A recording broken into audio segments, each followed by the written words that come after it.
Hello everybody!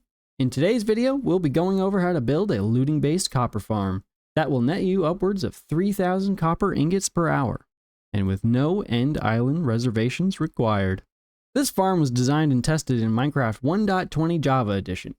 This farm should be fully functional in version 1.19 and up. I don't see any changes that Mojang is threatening to make that would break this farm in the near future, but if the game updates in such a way where this design does not work anymore, I'll update the title and description letting you know. So, if you're from the far future listening to this, please check those two places if you're not sure this is going to work for you. Also, this is not going to work on Bedrock Edition. Sorry, Bedrock fam. I will also link to a world download so that you can download the farm in any version of Java Minecraft and see if it works for yourself. There will also be a schematic file for you Lightmatica users out there. Before we get too far along here, I want to give a big shout out to IanX04 here on YouTube. This design is heavily based on his, so I'll have a link to that video in the description down below. Definitely go check that out and give it some love. We'll also be using a hopper minecart unloader designed by Ilmango, so I'll have a link to that one as well.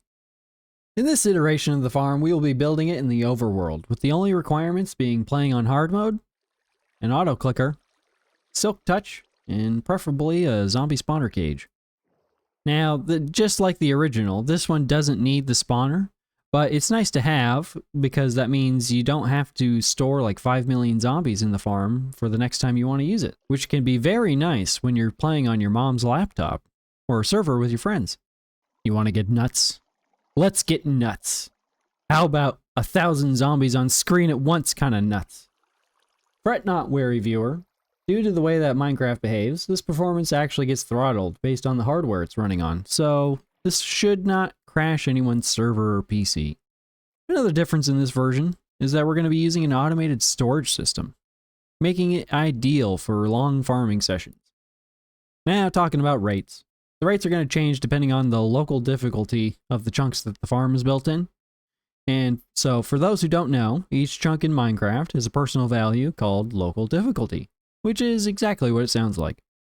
On hard mode, this number ranges between 2.25 and 6.75. But to keep things light, the longer you stay in an area, the stronger the monsters get. Alongside becoming stronger, the zombies also become more likely to call for reinforcements when they're being attacked, which is exactly what we're looking for. Put things into perspective, let me throw a few numbers at you.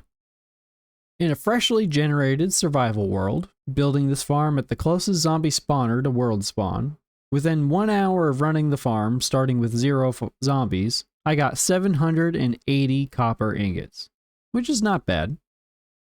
To contrast, I also built this farm in my single-player survival world I use for Let's Play videos, and the local difficulty level is at its highest. Within 1 hour of a 0 zombie start, I got more than 3,000 copper ingots. Yeah, it's pretty good. So your rates will change along with the local difficulty level, the PC or server the game is running on, and probably some other factors I'm not really thinking of. Just keep in mind that this farm will get better the more you use it, so treat your farm with love and respect, and it will return the favor. Also, this farm does require an auto clicker, set to left click once every 2.25 seconds, or 2,250 milliseconds. Otherwise, you're going to have to get really good at timing your clicks, and I don't know what else to tell you. Blah, blah, blah. We've heard enough. Get on with it. But first, the item list. Gaze upon it. Pause if you must. I'll also have this item list in a text form in the description. Now, a few things of note before we get started. These 4 fellers can be of any variation of their type. And don't worry about the blocks too much, because you're probably going to end up mining a lot more. You're going to want 8 items that stack to 64 for the filter. And then you're going to want 84 copper ingots to fill the filters, but you could just run the farm to get these, so don't worry about that too much. And also, you're going to want 2 blades. Yes, 2 blades. One for farming, which simply has looting 3 and mending. Nothing else. You could put on breaking on it if you want, but you want it to have low damage because we're not trying to kill the zombies very fast. We want to damage them many times over a length of time. So, yeah, that's what we want. And for your other sword, Just make it super powerful. Smite or sharpness, sweeping edge. If you're playing in a survival world, your main sword will probably do, so just pay attention to the farming sword. And the silk touch that I mentioned earlier, it's needed for this guy. So yeah, make sure it's the fully grown Amethyst Cluster. With all that out of the way, it's time to find our zombie spawner. Now that we got our spawner, of course, light it up so no ghoulies jump at you while you're working. But another thing that you're going to want to do, and I think you should take the time to do it now, is you could just use the spawner as your center point in a 50 block radius, so 50 blocks in all directions, light up all the caves. I know, it's kind of a pain, but your zombies are going to spawn all over the place unless you light it up. So just make sure there's no light level 0 spots in a 50 block radius, and you should be good. You should be good. Alright, now that we're back from totally actually lighting up all our caves, because I totally did that. Let's just, ooh, hey, look at that. And now we need to make a 10 by 10 room with this thing vaguely in the middle. 10 by 10, you can't put blocks in the middle. It just doesn't work like that, right? See, it's an even number. So you're going to have to choose which side goes short. It doesn't matter too much unless you're dealing with very intricate space, which I feel like most of you will not be. But if it does matter to you, just make sure that your long sides are the directions that you want the hallways to go.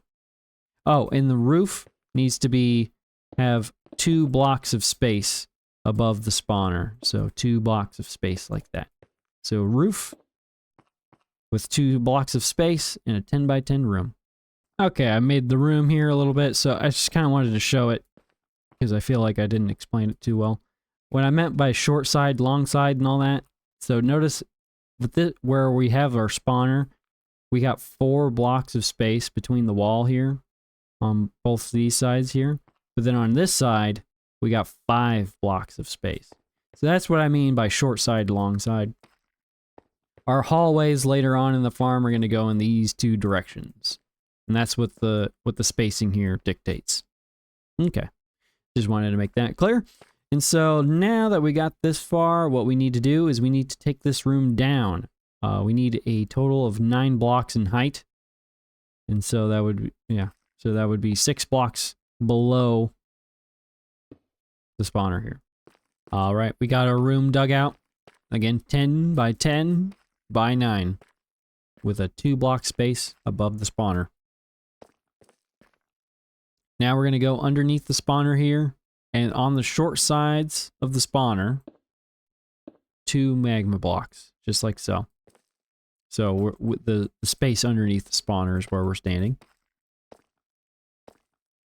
Now what we could do is put 2 signs down on top of the magma, just like so. And what we're going to do is bring out our building blocks and build up a bit of a wall. So 2 by 2 on the 2 sides of the magma block, and then fill in that back corner. You can also go around the back and shift click to get these blocks in place, just like that. Okay, at this point, what we're going to do is now we're going to build up the rest of the hallway. So with 3 block walls, including that middle one there, we're doing a V shape just outside of what we just built before, leaving a 1 block gap. This is our hallway of doom, so to speak. So build that up 2 blocks tall, just like that. Now what we're going to do is we're going to whip out the ladders, and we're going to fill the walls on the outside of the V. I don't know if this is inside or outside, but just like so. Just like that. And so pretty much whenever you go down this hallway, you're going to climb the ladders. And then it doesn't really matter which is which, but a ladder on one of the magma blocks. Now what we're also going to do is bring out the signs. So on our outside wall here, we're just going to put our 2 signs down.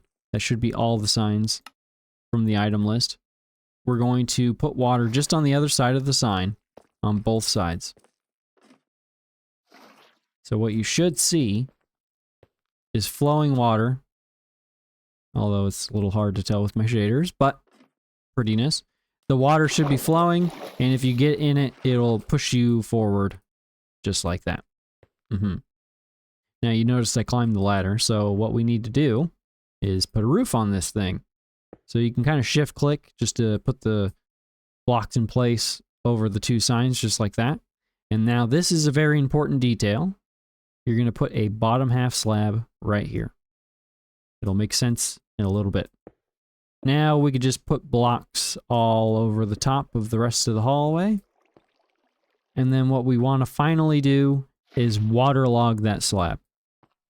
This is necessary because there's a minute change coming to Minecraft. You might experience this, you might not experience this, but basically, without that waterlogged slab, there's an air block of space that makes it so the zombies don't drown, which is very, very bad. So, so if you're using ENX04's existing farm, I believe you also have that problem. So you can also use that to fix his version of the farm too.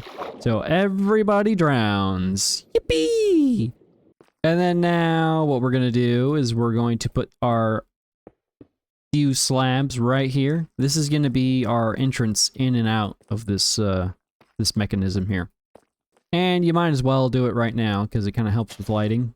You're going to whip out your 3 glow lichen. Yes, your 3 glow lichen. And they should be placed adjacent or just kind of on the other side of the magma blocks on the far or short sides here. And then we're going to have one underneath the corner slab on the opposite side here. All right, now that we've gotten this far, now we need to do our hallways that I was talking about earlier. Now, centered on our hallways that we built here, what we need to do is a 3x3 hallway going 35 blocks down, including this block. So 35 blocks in that direction, and then we'll do another one going 35 blocks in this direction.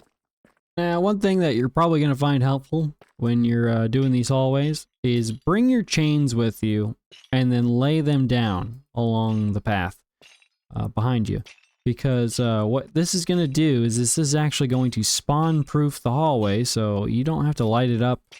You're not going to have any creepers in here waiting for you to come back, and it's going to be a much better time for you. Yeah.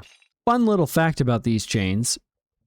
They do, in fact, spawn-proof all these blocks, but zombie reinforcements can actually spawn in between these chains. So that's why we're building this hallway in the first place. So nothing in here can spawn except for zombie reinforcements. Very cool. Now we got the hallways in place. And again, I really do recommend that you put the chains down now. There's just it's just the proper order of events. There's no point in lighting it up and then doing it later. Just do it now. Just do it now. Okay, but now let's go back underneath the spawner here. We're going to slip right underneath our slab roof.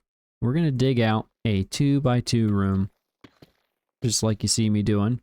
And you want that going forward towards the farm. You can just jump on in. And what we could do now is put down a trapdoor right there and a ladder. So now you can get back in and out of the farm. And you do gotta crouch to get up. It can be kind of funny, but you gotta crouch while you're climbing up the ladder. And then while you're here, you might as well just put your armor stand down, because this is where we're gonna be hanging out later on. All right, so now to continue forward, we're gonna have to dig down a little bit further.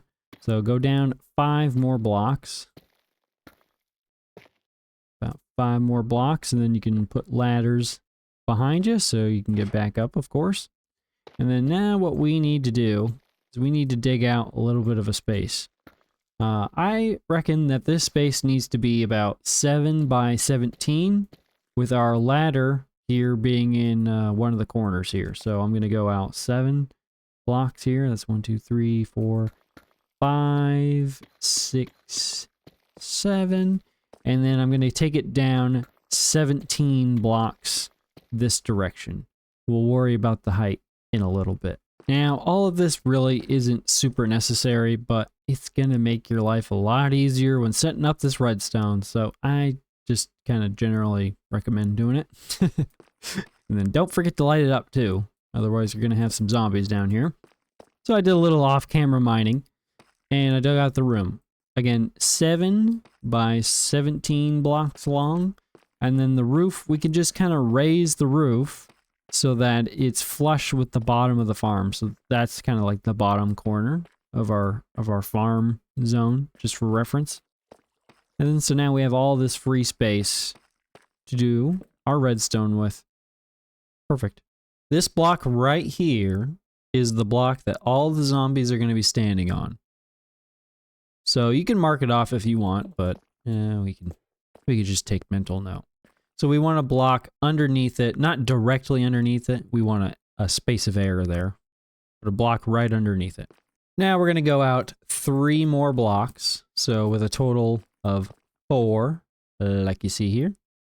And then we're going to go down 1. Now we need to get an observer in here facing upwards, so put a temporary block up there and knock it out. So now the observer's butt is pointed down. And then have a note block right there. We're also going to put another observer facing into that note block. And then you can fill that in right above with another block.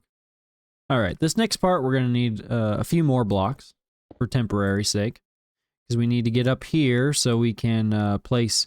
First, we need a dropper facing up, and then into a, you got a shift, and then into a dispenser. Removing those temporary blocks now. Now we put in the hopper into the side of the dropper there, and then we want a cauldron right on top of that. So what we're going to do is we're going to fill the cauldron with lava, and then we're going to put a mud block on top of it. So now what we need to do is lay down some rails. So what we are going to do for these 4 blocks is powered rails. On top of the observer is our detector rail. And then we're going to use regular rails to go up on top of the mud block, like so. So then your slope right here should be right on top of the dispenser. Next step, what we're going to do is go behind here, and right next to the hopper, we're going to place a block down and then a rail. Then what we're going to do is put a slab right on top of it. So what it's going to be is a bottom half slab right next to your mud block. Then what we'll do is next to the slab, go up 2 blocks like so, and then put your Amethyst Cluster. Also, just put a slab up here so nothing spawns up there. At this point, we need to add our item filters. So I'm going to add a block right here. And this could be a little funny, but we ultimately need to get a block in this spot. And actually, we're doing two slices, so 2 blocks right here. And then now you'll build it out 3 blocks, like so.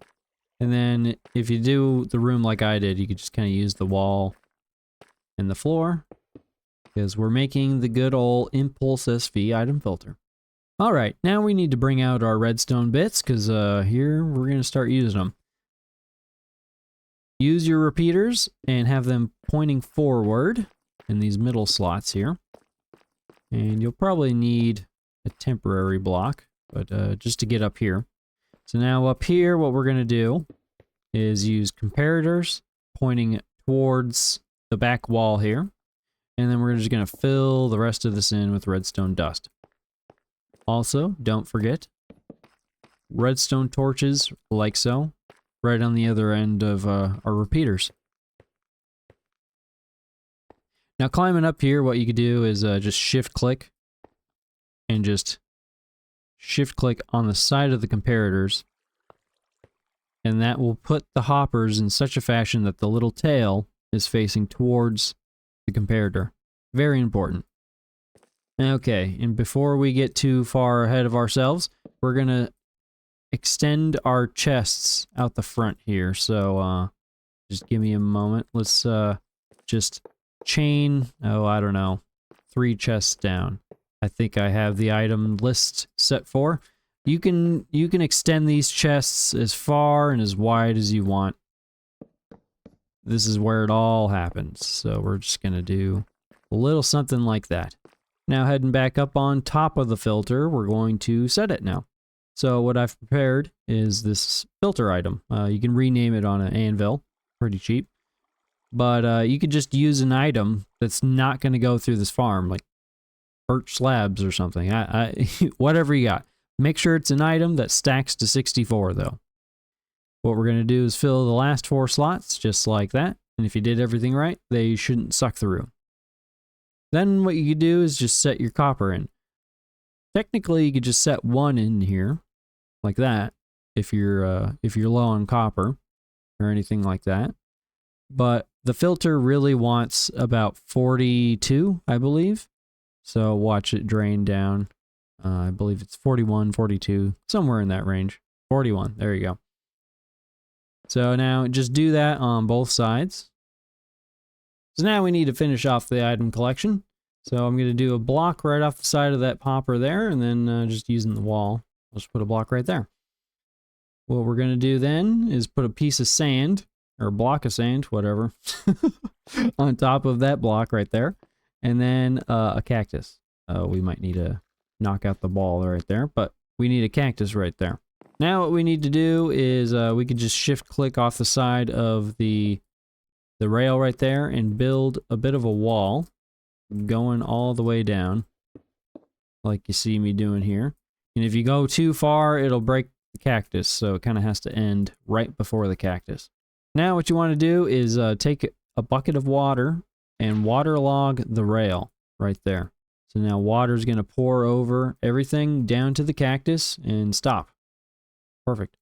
And now just take out your slabs, and we're just going to slab up the roof right here. If you slab right here, it'll break the cactus occasionally, and it'll be kind of annoying. I like to let the cactus just grow and just do its thing.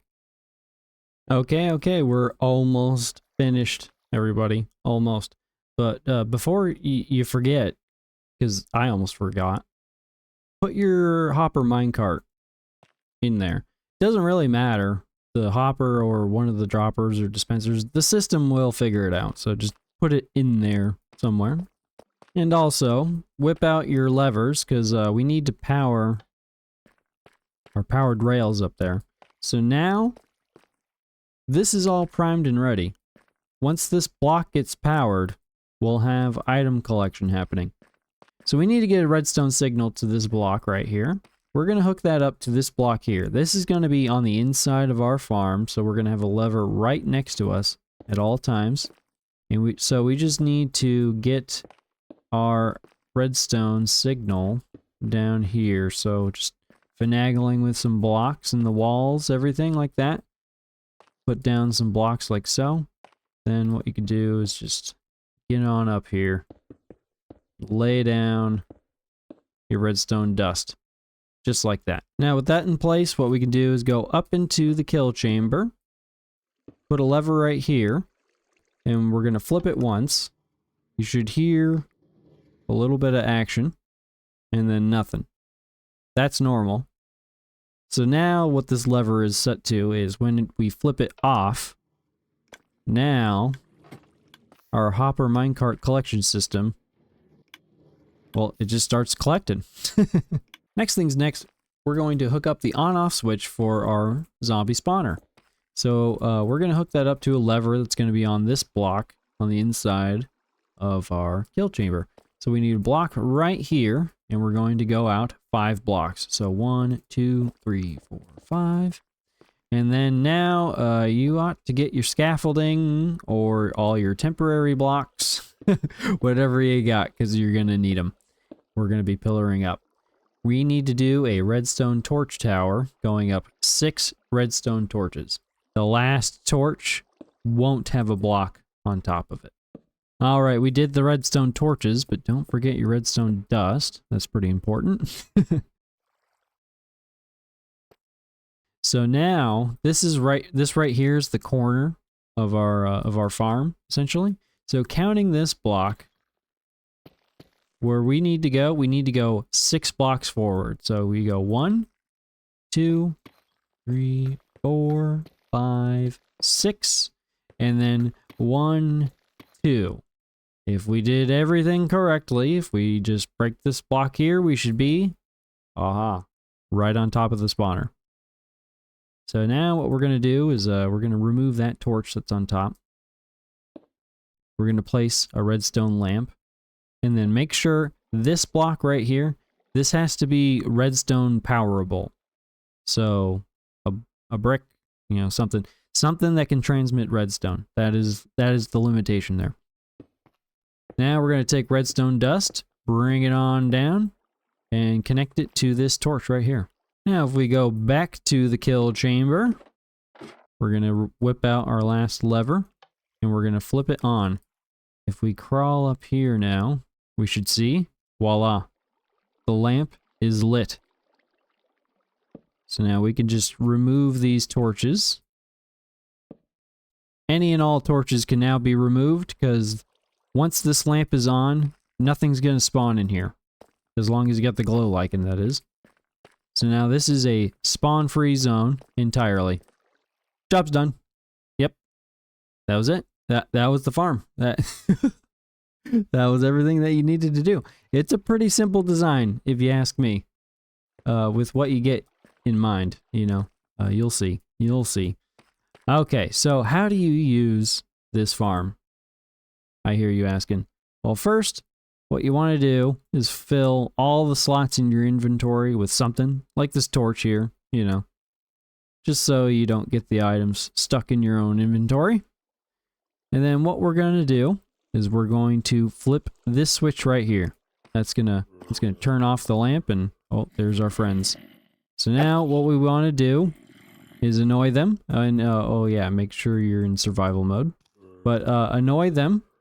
Let's see here. Ouch. And then we're going to go down into our farm here. And then now, turn on your collection system. Get into place. And then now, activate your auto clicker. You're now farming copper. A few things of note that you're probably going to want to know. You will need to feed yourself from time to time without a beacon, because due to this design and staring at an armor stand, you actually can't automate the feeding of yourself. So you would either have to need to put some potion dispenser unit in, or the more intuitive thing, go get a beacon. Another thing that you could do while using this farm is putting seeds in your offhand. What this will do is attract all the chickens that are going to eventually spawn off the chicken jockey zombies, and that will just attract them naturally into the farm with you. And that way their items will eventually go through the system and disappear.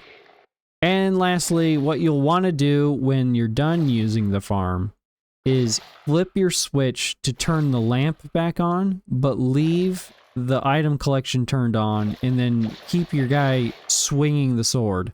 That way you kind of clear the items out, get it run through the item system, and then you're good to go, and you can just walk away. If you enjoyed today's video, I'd really appreciate it if you left me a like. It really helps the channel. And if you'd be so obliged, let me know down in the comments. I'd really appreciate it. And if you want more content like this, be sure to subscribe. There's more coming down the pipeline, I assure you that. Anyway, that's it for me. Ta-ta for now. I'll talk to you all later. Bye-bye. To put things into perspective, let me throw a few numbers at. Okay.